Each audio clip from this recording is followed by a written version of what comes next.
जोरदार तालियों से स्वागत करेंगे चेतन सर का। तालियां जोर से बजनी चाहिए।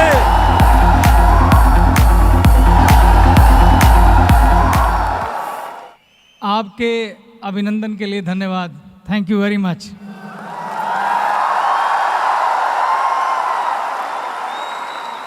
आज बड़ी सीधी सीधी बात करते हैं,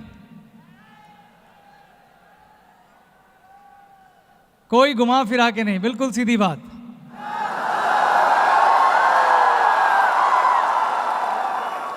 दोस्तों, आप सब लोग थोड़ी देर के लिए उस पल पर चले जाएं जिस दिन आपने ग्लेज में पहला कदम रखा था। जब आप उस चौखट पे थे, आपके मन में बड़े सवाल रहे होंगे, बड़े सारे शक, बड़ी आधी अधूरी सी विश्वास की किरण कि जीवन में कुछ बदलाव होने वाला है। लेकिन एक बात आप सब में कॉमन थी, वो ये थी कि हम सब अपने जीवन में कुछ कर गुजरना चाहते थे।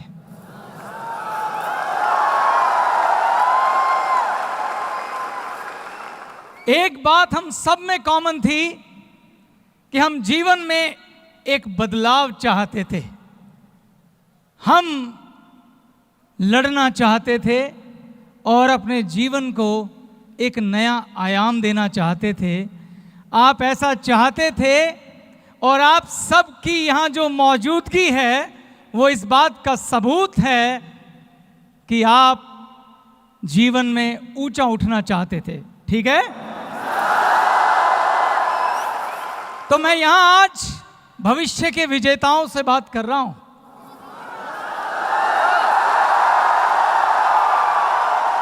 तो मैं आज यहाँ पे योद्धाओं से बात कर रहा हूं। मैं आज उन सब से बात कर रहा हूं जिनमें मैं आज से 18 साल पहले का चेतन हांडा देखता हूं। मेरे में और आप में कोई फर्क नहीं है।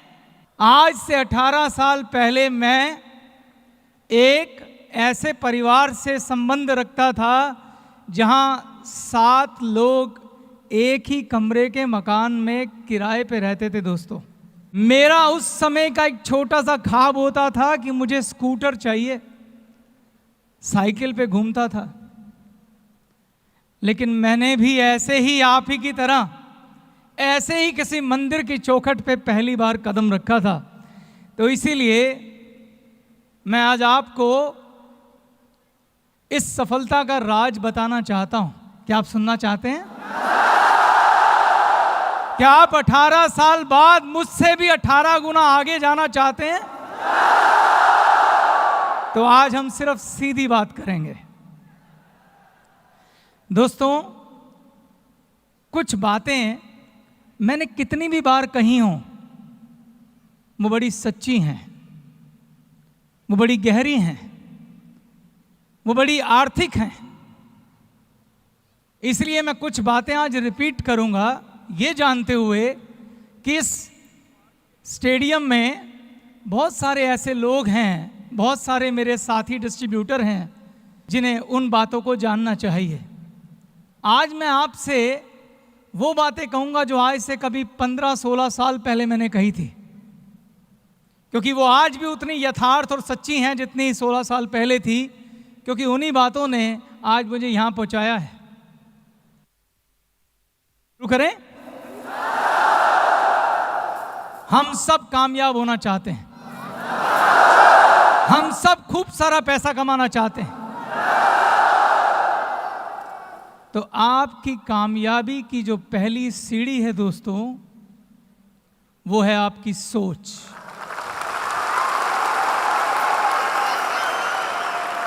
इस दुनिया में सबसे ताकतवर अगर कोई चीज है तो वो है आपकी सोच।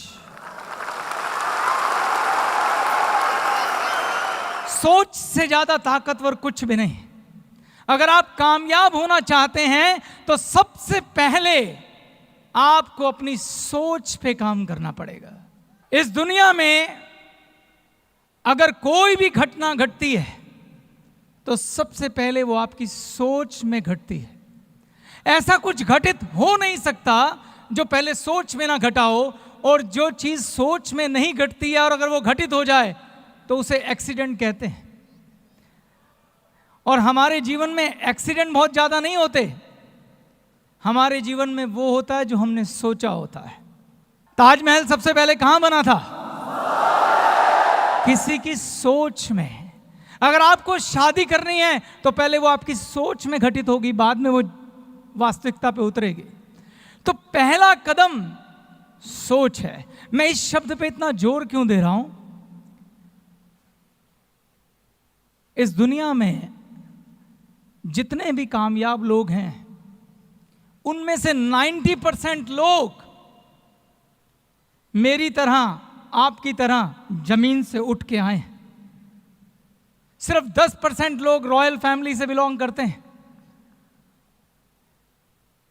लेकिन इन सब में एक बात कॉमन है। वो कॉमन बात क्या है? इनकी सोच। सबसे पहले सोच में बदलाव की जरूरत है। जब सोच में कोई घटना होगी तो वो वास्तविकता में भी जरूर बदलेगी। सवाल ये है, आप कहेंगे सर इसमें क्या है, हम भी सोच लेते हैं। ये इतना आसान नहीं है दोस्तों। अगर आप जीवन में कामयाब होना चाहते हैं, अगर आप बड़ा पैसा कमाना चाहते हैं, तो सबसे पहले आपको अपनी सोच में कामयाब होना होगा। हम सब लोग बड़ा सोच नहीं पाते हैं, बड़ा सोचने से घबराहट होती है। आप सोच के देखिए, आज से पहले किसी महफिल में, दोस्तों के सामने, रिश्तेदारों के सामने कभी आपने दिल खोल के कहा कि यार मैं अपने जीवन में बहुत कामयाब होना चाहता हूं, बड़ा बंगला खरीदना चाहता हूं, बड़ी गाड़ियों में घूमना चाहता हूं, बड़े बड़े हवाई जहाजों में ट्रैवल करना चाहता हूं? हम कहने से भी डरते हैं। हम डरते हैं कि कोई मजाक ना उड़ाए। हमें डर लगता है कि लोग क्या बोलेंगे। लोग बोलेंगे भाई जमीन पे रह, पहले 10,000 की नौकरी ढूंढ फिर बात करना। ऐसा है कि नहीं? ऐसा है। हम सोचने से भी डरते हैं। सवाल यह है कि हम सोचने से डरते क्यों हैं? इस दुनिया में अगर एक आदमी ने कोई भी चीज किसी दूसरे आदमी के लिए बनाई है तो उस चीज पर आपका हक है। सिर्फ हक आपको सिद्ध करना होगा। हवाई जहाज देवताओं के लिए नहीं बने हैं, इंसान ने बनाए हैं और इंसानों के लिए बनाए हैं। 5 स्टार होटल भगवान के लिए नहीं बने हैं, इंसान ने बनाए हैं, इंसानों के लिए बनाए हैं। ये बड़े बड़े बंगले, ये गाड़ियां इंसानों ने बनाई हैं, इंसानों के लिए बनाई हैं। अब सवाल ये है कि आप उन लोगों में आते हैं जो इन सब फैसिलिटी को एंजॉय करेंगे या नहीं। अगर आप आते हैं तो आपको अपनी पात्रता सिद्ध करनी पड़ेगी। आपको आगे बढ़ के साबित करना पड़ेगा, हां मैं वो हूं जो डिजर्व करता हूं इन सपनों के लिए। हां मैं वो हूं जो डिजर्व करता हूं इन सभी सहूलियतों के लिए, इन सभी सपनों के लिए। लेकिन इसकी शुरुआत आपकी सोच से होगी।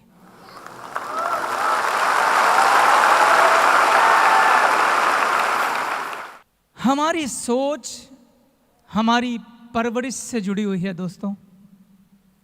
ये बातें मैं आपको इसलिए कह पा रहा हूं क्योंकि मैं भी इसी दौर से गुजरा हूं। हमारी सोच का निर्माण हमारी परवरिश के वक्त होता है, और हमारी सोच का निर्माण करता कौन है?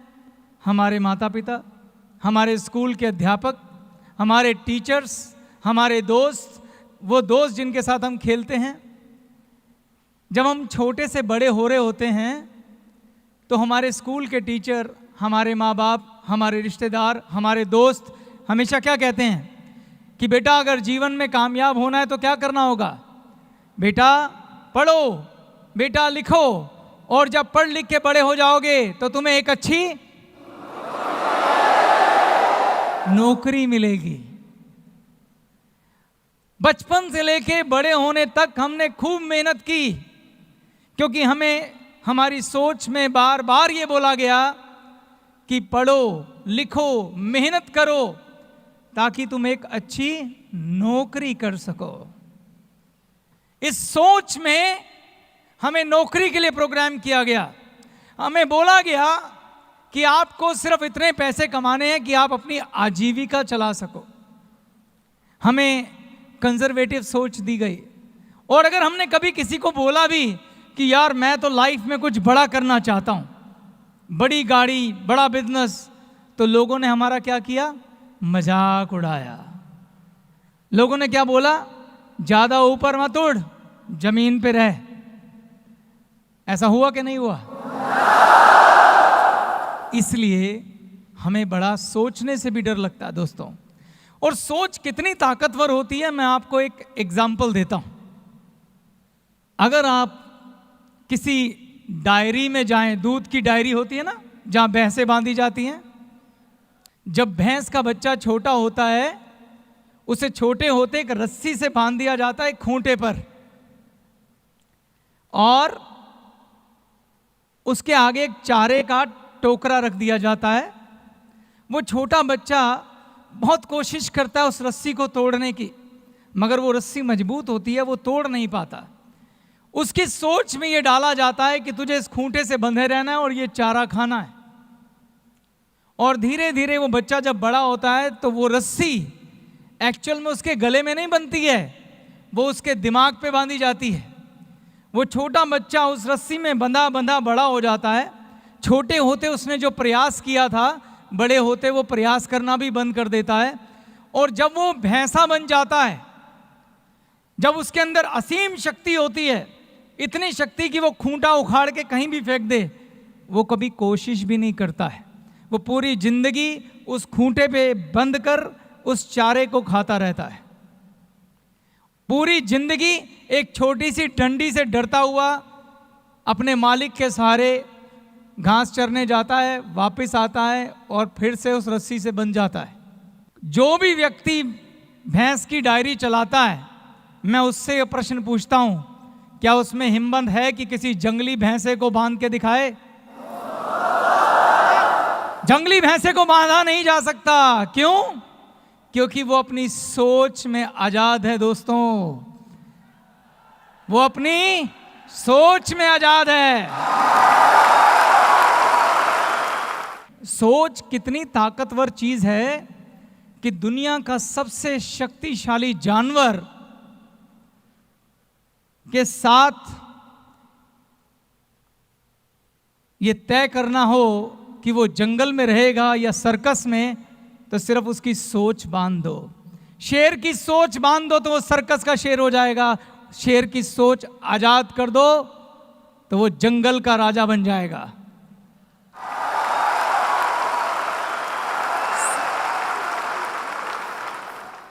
एक बार एक बाज का अंडा कौवे के घोंसले में गिर गया। कोई ने सोचा कि ये मेरा अंडा है। उसने अंडे को सेया, उसमें से बच्चा निकला। कौवी ने उस बच्चे को पाला। वो बाज के बच्चे को भी लगा कि कौवी मेरी मां है। बच्चे के पंख निकले, उसने उड़ान भरनी शुरू की। तो जब भी वो थोड़ा सा ऊपर उड़ता था तो उसकी मां उसे कहती थी, ना बेटा इससे ऊपर मत उड़ना, इससे ऊपर उड़ोगे तो गिर जाओगे।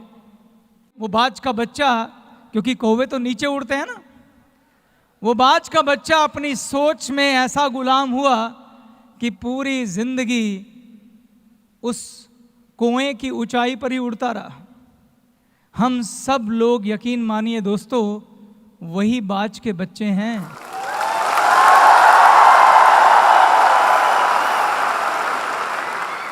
अगर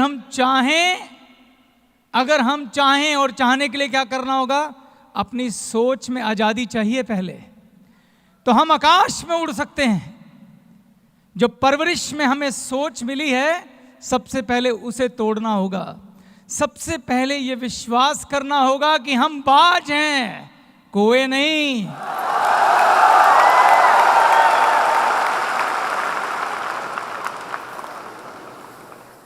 तो आज से सबसे पहले आपको बड़ा सोचना सीखा होगा। आज से आपको सीखना होगा कि आप खुलकर सोचें, बड़ा सोचें, जितना हो सके उतना बड़ा सोचें। इस दुनिया में अगर किसी इंसान ने किसी दूसरे इंसान के लिए कुछ भी बनाया है, वो आप हासिल कर सकते हैं, ये सोच के सोचें। याद रखिए दोस्तों, सोच पहला कदम है, आखिरी नहीं, अभी आगे की बात होनी है। तो सबसे पहले ये सोचें कि आज से जब हम अपने बच्चों से बोलेंगे कि बेटा पढ़ो लिखो और पढ़ लिख के एक एंटरप्रेन्योर बनना, एक बिजनेसमैन बनना, इतना बड़ा आदमी बनना कि हजारों लोगों को नौकरियां दे सको, लेने के लिए नहीं। अब हम नौकरी लेने के लिए काम नहीं करेंगे, नौकरियां पैदा करने के लिए काम करेंगे। हम रोजगार मांगने नहीं जाएंगे, हम रोजगार पैदा करेंगे। ये हमारी सोच होनी चाहिए। यस और नो? अब सोच के बाद अगली कदम की बात करता हूं। सोच और सपने में एक छोटा सा फर्क है। पहला कदम बड़ा सोचें और दूसरा कदम उस सोच से एक सपने का निर्माण करें। एक सपना जो आपका खुद का हो, एक सपना जो सच्चा हो, एक सपना जिसे आप मोहब्बत करते हों, एक सपना जिसे आप प्यार करते हों।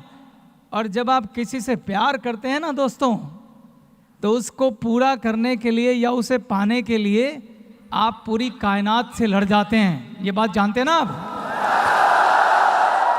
तो सपना ऐसा देखो जिसे प्यार कर सको। इसलिए मैं कहता हूं सपना अपना होना चाहिए, किसी और का नहीं।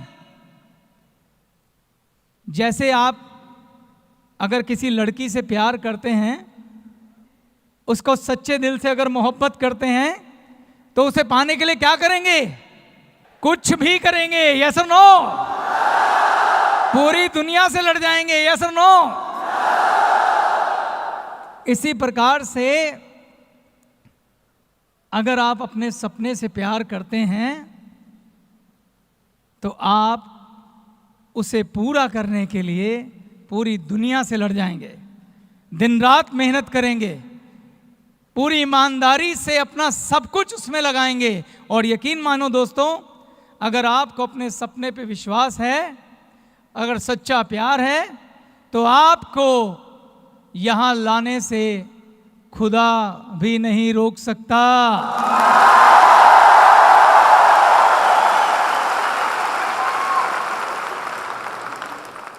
तो पहला कदम, दूसरा कदम, और सपने से ये बात, तो सपने से प्यार होना चाहिए दोस्तों। सोच भी बड़ी कर ली, सपना भी देखा, अब उस सपने को पूरा करने की बात करते हैं। जीवन में जब आप सपना देखेंगे, तो वो ईश्वर, वो भगवान, वो खुदा आपके आगे एक ऐसा अवसर जरूर रखेगा, आपको एक ऐसा मौका जरूर देगा जहां वो कहेगा, जा तेरी परीक्षा लेता हूं कि तुझे अपने सपने से कितना प्यार है।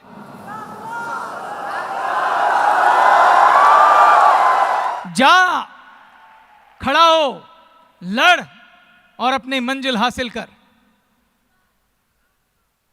और मुझे वो मौका भगवान ने दिया, और मैं जानता हूं आप सबको भी दिया।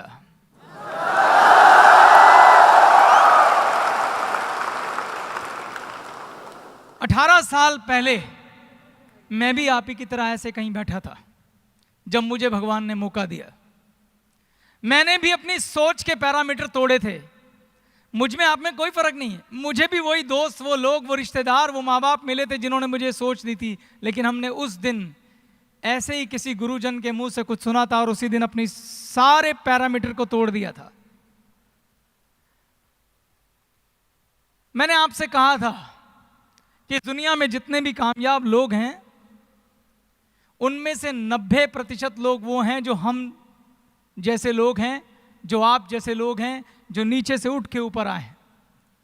मैं ऐसे किसी एक आदमी का एग्जाम्पल आपको देता हूं। धीरूभाई अंबानी का नाम सुना है आपने? पिक्चर भी देखी होगी और उसके नाम को आप जानते हैं, यही काफी है जानने के लिए उसने जीवन में क्या हासिल किया। लेकिन मैं धीरूभाई अंबानी से भी ज्यादा एक व्यक्ति की रिस्पेक्ट करता हूं जिसके बारे में मैं आपसे बात करूंगा। 1868 1868 बॉम्बे में एक बैंकिंग फर्म चलाने वाले व्यक्ति का एक बेटा जिसकी आयु थी 29 वर्ष, 1868 में उसने एक कंपनी शुरू की और उस कंपनी का नाम है टाटा।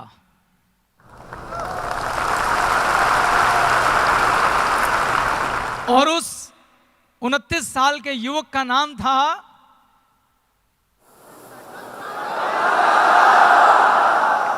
जमशेद जी। क्या नाम था? इस व्यक्ति का नाम मैं क्यों लेना चाहता हूं आज, यह समझना बहुत जरूरी है। पहली बात, इस व्यक्ति ने भी 1868 में अपने सोच में आजादी ली थी, एक ख्वाब देखा था, एक सपना देखा था और उस सपने से प्यार किया था। और 1868 में ये जो कंपनी शुरू हुई, आज इस कंपनी को 148 साल पूरे हो गए हैं। कितने? 148 ईयर। और 6 जनरेशन ने इस कंपनी को चलाया है। कितनी? अभी 6ठी जनरेशन है। जमशेद जी के बाद दोराब जी, उसके बाद नौरोजी, उसके बाद JRD, फिर रतन और अब साइरस मिस्त्री इस समय इस कंपनी को देख रहे हैं। वो कंपनी जो 1868 में शुरू हुई थी, वो आज 100 कंपनियों में बदल चुकी है। आज टाटा की 100 कंपनीज हैं जिन्हें हम टाटा ग्रुप कहते हैं और 6 लाख से ज्यादा एम्प्लॉई हैं। और आज वो अपने इंट्रोडक्शन की मोहताज नहीं है। मैं ये सब आपको क्यों बता रहा हूं? अक्सर हमारे आसपास लोग भाग्य की दुहाई देते हैं। लोग कहते हैं बिजनेस में उतार चढ़ाव होता है, लोग कहते हैं बिजनेस खराब हो जाता है, कभी अच्छा होता है, कभी गिर जाता है, कभी नुकसान हो जाता है। 148 साल में टाटा के साथ ऐसा कुछ भी नहीं हुआ। 148 साल में 6 लोग, 6 कंपनी के मुखिया बदल गए, मगर कंपनी ने सिर्फ और सिर्फ और सिर्फ और सिर्फ तरक्की की राह देखी, सिर्फ प्रगति की राह देखी। आज देश विदेशों में टाटा की कंपनियां हैं। मैं आपसे सब क्यों कह रहा हूं? जमशेद जी से किसी ने पूछा आपकी सफलता का राज, ऐसी कंपनी पे भाग्य 148 सालों से क्यों मेहरबान है? तो जवाब बड़ा सिंपल है, क्योंकि इस कंपनी का भाग्य विधाता उसका कस्टमर है।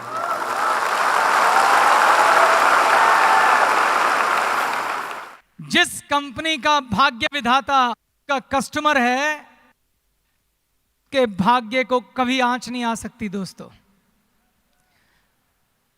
कोई भी कंपनी कितनी सफल होगी यह तय करता है कि उसका प्रोडक्ट कितना बिकेगा।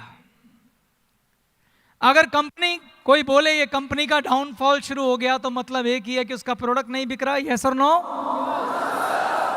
प्रोडक्ट खरीदा जाए या ना खरीदा जाए, ये कौन तय करता है? कौन तय करता है?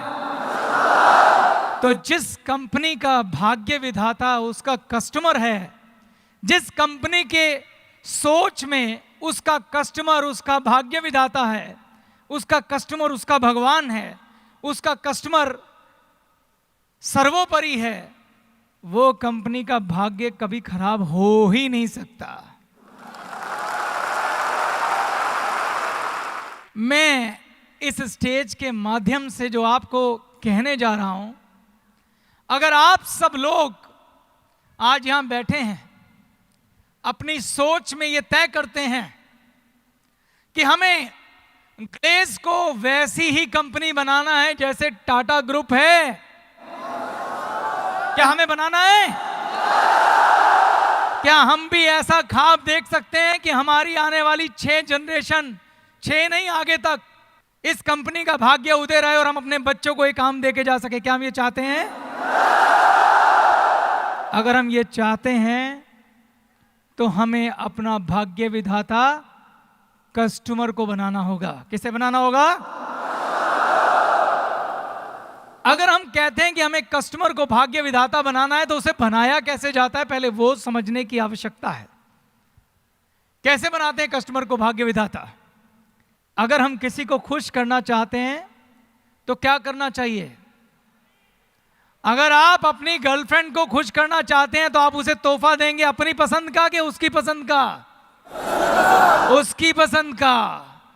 तो अगर आप कस्टमर को भाग्य विधाता बनाना चाहते हैं, अगर कहते हैं कि कस्टमर वंदनीय है, और वो वंदनीय है भी, क्यों वंदनीय है?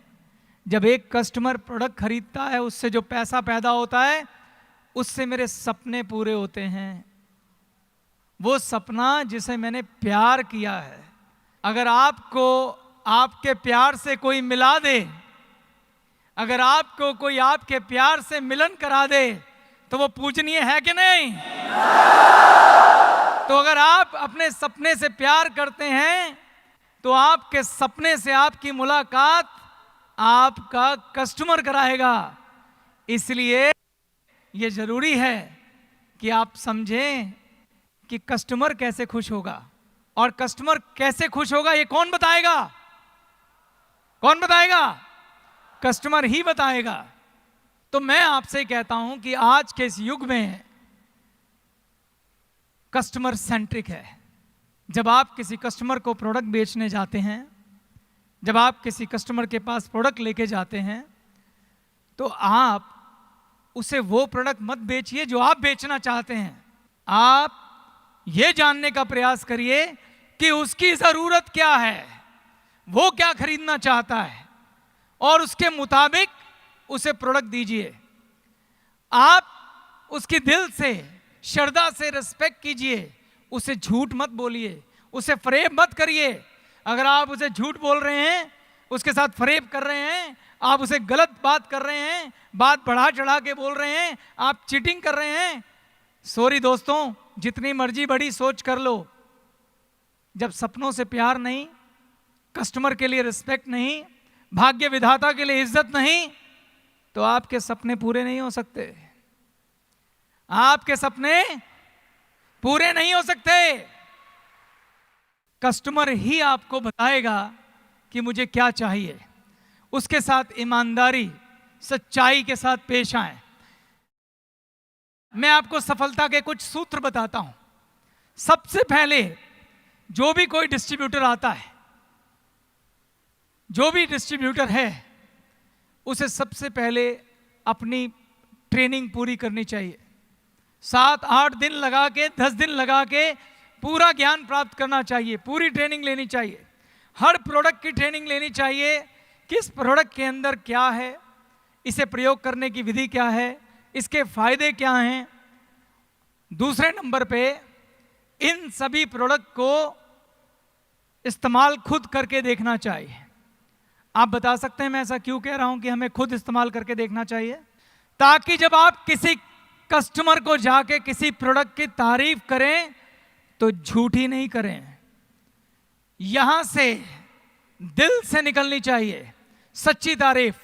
और मैं आपको छूट देता हूं कि अगर आपको कोई प्रोडक्ट पसंद नहीं आया, अगर आपको कोई प्रोडक्ट अच्छा नहीं लगा, आप हमें बताइए, मत बेचिए कस्टमर को, होने दीजिए नुकसान, गलत चीज नहीं देंगे कस्टमर को, नहीं देंगे कस्टमर को कोई गलत चीज। आप हमें बताइए, हम इंप्रूव करेंगे, उसे और बेहतर करेंगे।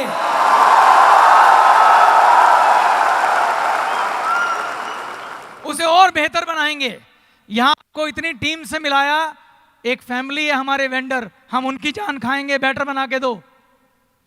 तो जब कस्टमर से बात करो तो यहां से बात करो, दिल से, उससे संबंध बनाओ, उससे मोहब्बत करो, उसको सच्चाई के साथ प्रोडक्ट बेचो, ईमानदारी के साथ प्रोडक्ट बेचो। देखो दोस्तों, हमेशा हमारे पास दो विकल्प होते हैं। हमारे पास, सबके पास हमेशा ऑप्शन होती है, विकल्प होते हैं। एक विकल्प होता है शॉर्टकट, छोटा रास्ता। इसमें कोई संदेह नहीं, कई बार छोटे रास्ते पे फटाफट जल्दी थोड़ा सा पैसा आ जाता है। लेकिन एक होता है सही रास्ता। मैं छोटा नहीं कह रहा हूं, सही रास्ता। सही रास्ता थोड़ा बड़ा हो सकता है, थोड़ा मेहनती हो सकता है, मगर मैं आपको यह कहता हूं कि छोटे रास्ते में आपकी सफलता का अंत जल्दी ही निश्चित है। लेकिन बड़े रास्ते में आप वो इबारत लिखेंगे जो जमशेद टाटा ने लिखी। बड़ा रास्ता चरित्र का रास्ता है। बड़े रास्ते में जब आप घर जाएंगे तो अपने बच्चों को फक्र से बोलेंगे कि तुम्हारे पापा मेहनत करके आए हैं और एक ऐसे रास्ते का निर्माण कर रहे हैं बेटा, जब तुम अपने पापा पे फक्र करोगे। जब मैं तुम्हारे लिए रियासत में एक खूबसूरत बिजनेस छोड़ के जाऊंगा। तो हमेशा आपके पास विकल्प होते हैं, आपको चुनना होता है। हो सकता है आपकी अपलाइन, हो सकता है आपके कोई टीचर आपको छोटे रास्ते की गाइडलाइन दें, लेकिन ग्लेज के बिजनेस की खूबसूरती है कि आप जहां खड़े हैं बात वहीं से शुरू होती है।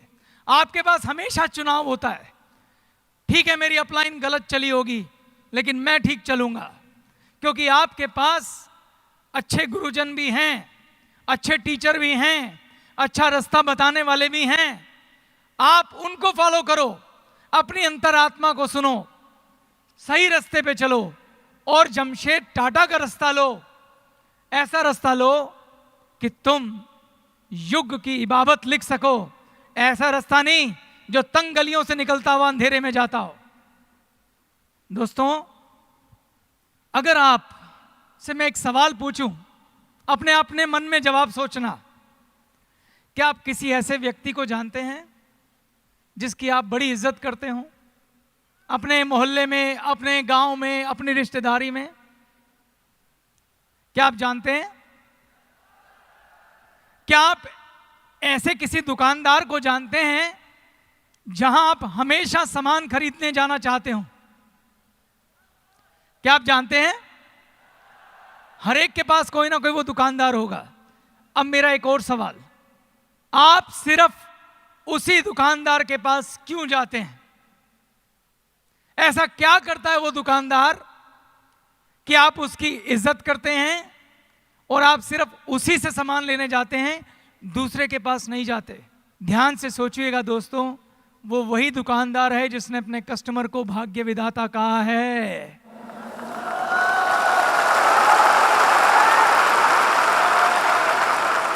दिल्ली में तिलक नगर में ऐसा ही एक दुकानदार है जिसे मैं जानता हूं, जिसने छोटी सी दुकान से काम शुरू किया था।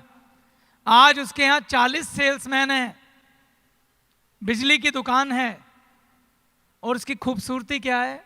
इतना ईमानदार है, इतना सभ्य है, इतना व्यवहारजनिक है, इतना कस्टमर फ्रेंडली है।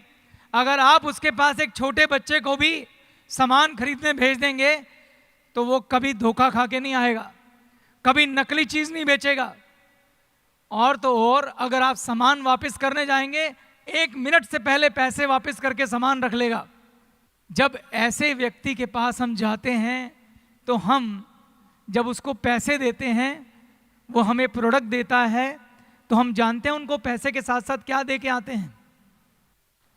जब एक बिजनेस ट्रांजैक्शन होती है, जब एक प्रोडक्ट बिकता है, खाली दो चीज़ों का आदान प्रदान नहीं होता। आपको लगता है हमने किसी को पैसा दिया और बदले में प्रोडक्ट ले लिया, बात यहाँ ख़त्म नहीं होती है दोस्तों। यहाँ दो पॉसिबिलिटी हैं। आप एक दुकानदार के पास गए, आपने उसे पैसे दिए, उसने आपको प्रोडक्ट दिया। अगर वो दुकानदार शॉर्टकट वाला है, अगर वो झूठा है, अगर वो बेईमान है, तो क्या होगा? आप उसको क्या दे के आएंगे पैसों के साथ साथ? बद्दुआएं। आप उसको क्या दे के आएंगे? डिफेम। डिफेम मतलब बदनामी। जब आप घर पहुंचेंगे आपको पता लगेगा उसने ज़्यादा पैसे ले लिए, उसने गलत चीज़ बेच दी, उसने खराब चीज़ बेच दी, तो आप 10 लोगों को जाके बताएंगे कि नहीं बताएंगे कि वो दुकानदार खराब है? बताएंगे? उस दिन उस दुकानदार ने हो सकता है एक प्रोडक्ट में शॉर्टकट से 10 रुपए फालतू कमा लिए हों, लेकिन वो जिंदगी भर का धंधा खो गया उस दिन। अब मैं दूसरे दुकानदार की बात करता हूं। एक दुकानदार था जिसके पास आप प्रोडक्ट लेके आए, आपने उससे प्रोडक्ट खरीदा, उसने आपको वाजिब दाम पर पूरी ईमानदारी के साथ असली प्रोडक्ट दिया। आप घर गए, तभी आपको लगा मुझे ये प्रोडक्ट पसंद नहीं है। आप वापस उस दुकानदार के पास गए कि भाई ये प्रोडक्ट हमें पसंद नहीं है, आप ये रख लो और पैसे वापस कर दो। दुकानदार ने आपसे बिना सवाल किए आपके पैसे वापस कर दिए, आपने पैसे लिए, आप घर आ गए। क्या यहाँ कोई बिजनेस हुआ? क्या यहाँ कोई बिजनेस हुआ? आपने उसका प्रोडक्ट वापस कर दिया, पैसे लेके घर आ गए। क्या उस दुकानदार ने कुछ कमाया? यहां आज बहुत बड़ा बिजनेस हुआ दोस्तों। उस दुकानदार ने बहुत कुछ कमाया। जानते हो क्या कमाया उसने? आपका विश्वास कमाया।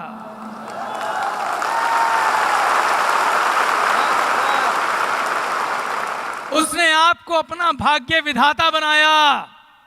और जब आप 10 लोग के पास मिलेंगे, आप उसके 10 बार गुण गाएंगे और आप उसके पास 10 कस्टमर भेजेंगे। उस दिन उसने अपना बिजनेस 10 गुना बड़ा किया।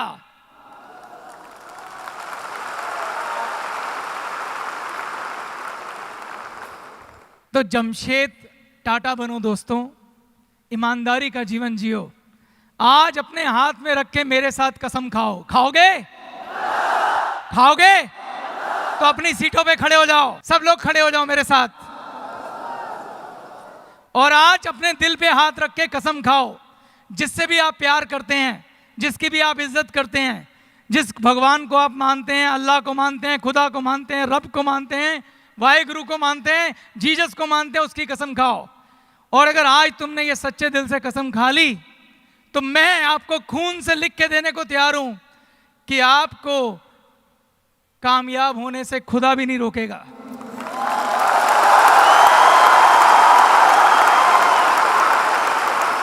तो मेरे साथ शपथ लो। लोगे? बोलो मैं चेतन हांडा, पुत्र श्री दीपक राय हांडा, आज यह शपथ लेता हूं कि आज से मेरा कस्टमर, मेरे डिस्ट्रीब्यूटर, मेरी टीम मेरी भाग्य विधाता है। आज से मैं पूरी ईमानदारी के साथ, पूरी सच्चाई के साथ, पूरे दिल के साथ, पूरी श्रद्धा के साथ इस बिजनेस को करूंगा। ग्लेज मेरी वंदनीय कंपनी है। मैं कोई भी ऐसा काम नहीं करूंगा जिससे कंपनी की छवि को नुकसान हो। मैं आने वाले डिस्ट्रीब्यूटर को पूरी ईमानदारी के साथ, पूरी सच्चाई के साथ, पूरी पवित्रता के साथ बिजनेस से संबंधित जानकारी दूंगा। प्रोडक्ट के बारे में पूरी सच्चाई से बताऊंगा। हर वो बात जो उसके लिए जाननी जरूरी है उसे पूरी ईमानदारी से बताऊंगा। मैं अपनी उस अपलाइन की पूरी इज्जत करूंगा जो ईमानदारी से मुझे बिजनेस सिखाएगी, कंपनी के दिशा निर्देश बताएगी, कंपनी की गाइडलाइन देगी। मैं कंपनी के सिंडिकेट, वीसी, आरसी इनको सम्मान की दृष्टि से देखूंगा और इनके द्वारा गलत डिस्ट्रीब्यूटर पर की गई कार्रवाई का अनुमोदन करूंगा। ना मैं गलत करूंगा, ना मैं गलत करने दूंगा, क्योंकि ये मेरी कंपनी है, ये मेरी विरासत है। मैं इसे गंगा की तरह पवित्र बनाऊंगा और भविष्य में आने वाली जनरेशन के लिए एक मंदिर की तरह छोड़ के जाऊंगा। थैंक यू वेरी मच दोस्तों, थैंक यू वेरी मच।